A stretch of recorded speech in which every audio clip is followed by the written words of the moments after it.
Today we're going to assemble and review the Arkus chicken coop.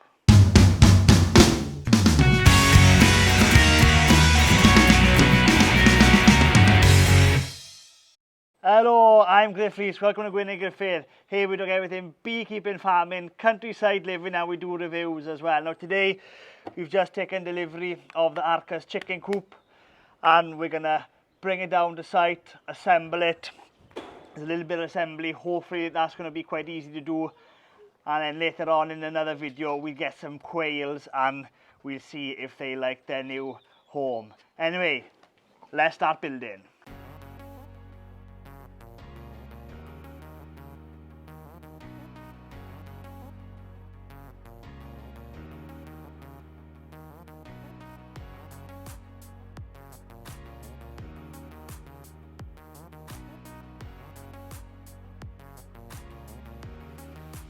Right, so I think we're going to build the hutch here in the middle of the orchard. We've got a bit of just a waste ground there that's borage, some poppy, sunflowers. They've just self-seeded in the compost. We've just left that there for the summer.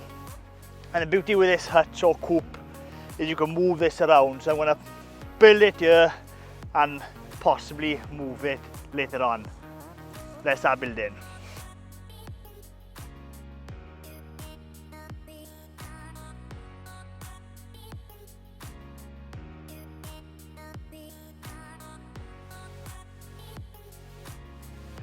I think this, you can either dig in the ground or it'll just bend flat on the ground to stop anything burrowing under.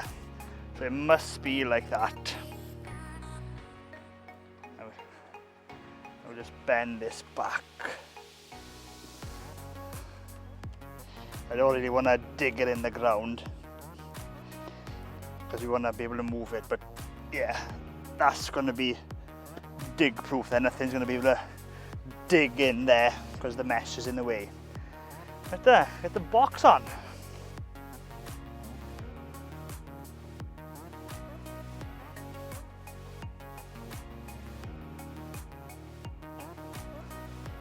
So I'm just making sure all the corners are folded that way. That looks quite right. And what I wanted, so I've kept chickens in the past, I didn't want this sitting on the floor because the floor is always wet and damp. That's where the cold is. So by having this much off the floor, then you've got the barrier between being cold and wet and a dry box. Right there, that's all that's left to do now is put the mesh up. Right, so the mesh, I've got a bag of stuff here.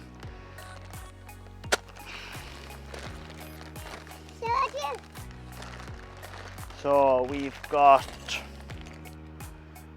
lots of cable ties, pegs, and then we've got clips which we'll need.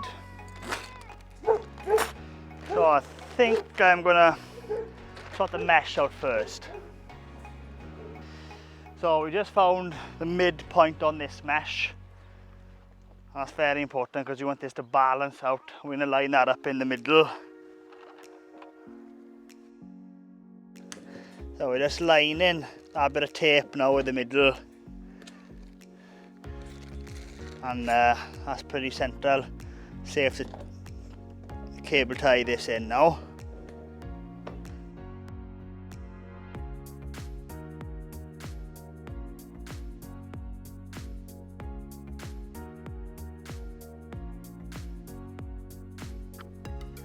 So what we've got here now, a bit of a problem. We've got the handle here, where if we cable tie the mesh tight, then that's blocking it.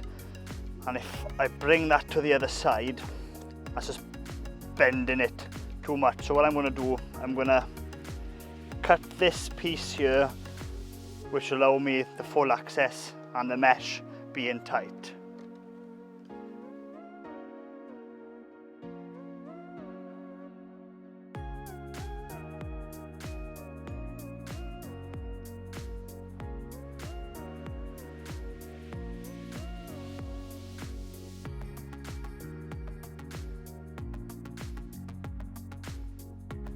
Right, that's that side done.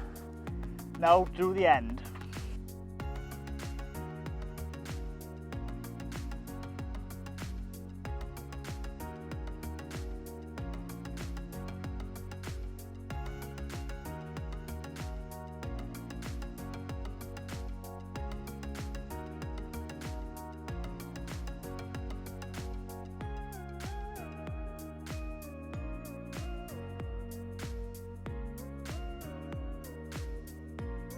Right, that's everything done. I've got a couple of clips now. I've got to clip the base onto the hutch itself, clip the ramp in, and we're done.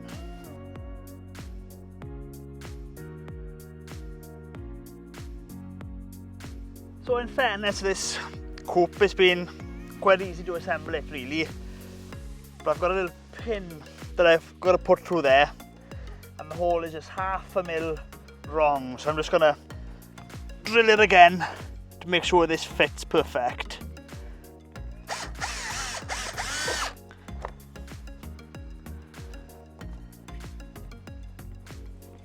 Spot on. Well, there it is, totally built. And to be honest with you, that wasn't that much work at all really. Quite well made, quite simple in this construction, but that's exactly what you want. But I am glad that that bit, the hutch itself, came assembled. So let's talk a little bit about the features. We've got the mesh here and it laps over so things can't come in here and start digging down. That's quite good. The stand was optional extra, but it comes with a ramp. We've got the slide-in door there and the pin to lock it. That works out really well, so you don't have to actually go inside the hutch to operate the door or open and close the chickens or quails. We've got the nest box, quite solid. You've got 2 little clips, and which gives access. We've got 2 chambers in there. Looking around the back, so we've got a vent, sliding vent there, keep that shut, open for ventilation. Then we've got 3 clips, which then gives us access inside, and as you can see there's lots of space in here. Lovely. And the beauty with buying plastic, and the reason we went for a Coop like this is because it was plastic. Over the years I've had these in timber and they just rot down after a while, and the problem with timber is you've got the problem with mites or insects and other kinds of pests, which disease can come off the back of it. Something like this is really easy to sterilise. It's non-porous, so nothing can actually penetrate into the plastic. So it's very, very easy to clean. And even when there's be chickens or quails in here, super easy to clean it out. You put the birds in the front, slide the door shut, then they can't come back in here. So you've got no risk of the birds escaping while you're in here doing your work.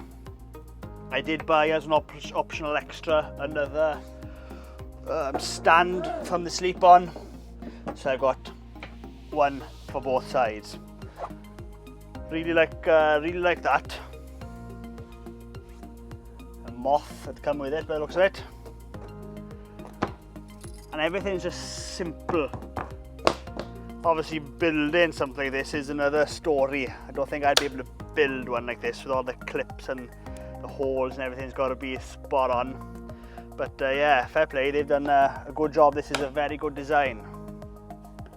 So inside again, we've got another vent there, so if you wanted the vent to work both ways or keep one closed, keep one open, that's entirely up to you. The door then on the front, take the pin out, this slides down, so that's how it'll be most of the time. But if you did want to let your birds out, rummage in the garden in the day or give them a treat, then that's quite easy to do. That's just a sliding door. Really, really simple, great to use. 2 handles there, so I'll take 2 of you, one behind there, one there, then you can move this around the place. As they graze the grass down, you just keep moving it across. Yeah, very good.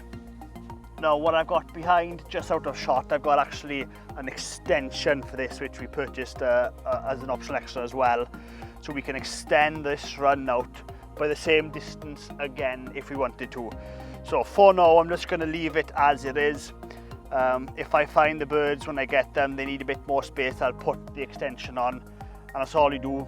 Cut the cable ties off, put the mesh on, cable tie them together, and this goes the same cable ties then at the end. Super simple. And that's all that's left now. Once I know 100% Angharad is happy with this location, comes with tent pegs, and you literally just peg this down so there's nothing flapping, nothing to catch your feet. So that's pretty good. And what I like about the roof as well, that's one material, so that there's no joints or anything in the roof, so water penetration is not going to happen at all. It's just going to run straight off, and that's exactly what you want. You don't want water running into the box, especially where you keep your eggs. You want the bedding in here to stay dry. You don't want that to be wet at all. So it's nice that's one solid piece. Well, that's it. There's nothing left to do now apart from ring my friend. We're gonna get some quails. We're gonna put some quails in here, but that's gonna be a whole another video of getting the quails and putting them in this little coop. Very impressed with this coop. I would recommend this. This coop here should last us a lifetime. There's nothing to go wrong with it. It can't rot, it can't decompose, it can't melt down. Animals are not going to eat it. It's really the best use of plastic. Really. I'm not a big fan of plastic, and I always choose to go down the wooden route, but for this kind of appliance or application, I think plastic here is probably better than wood. It's not going to rot. It's just, you buy it once, look after it, and you've got it for a lifetime. There's no reason for this to fail at all. The material is absolutely solid. Well, that's it. Now, if you like this video and you want to watch more of the same kind of content, especially if you want to see the quails going in, then please subscribe to my YouTube channel. I try my best to put a new video out every week. Thanks for watching.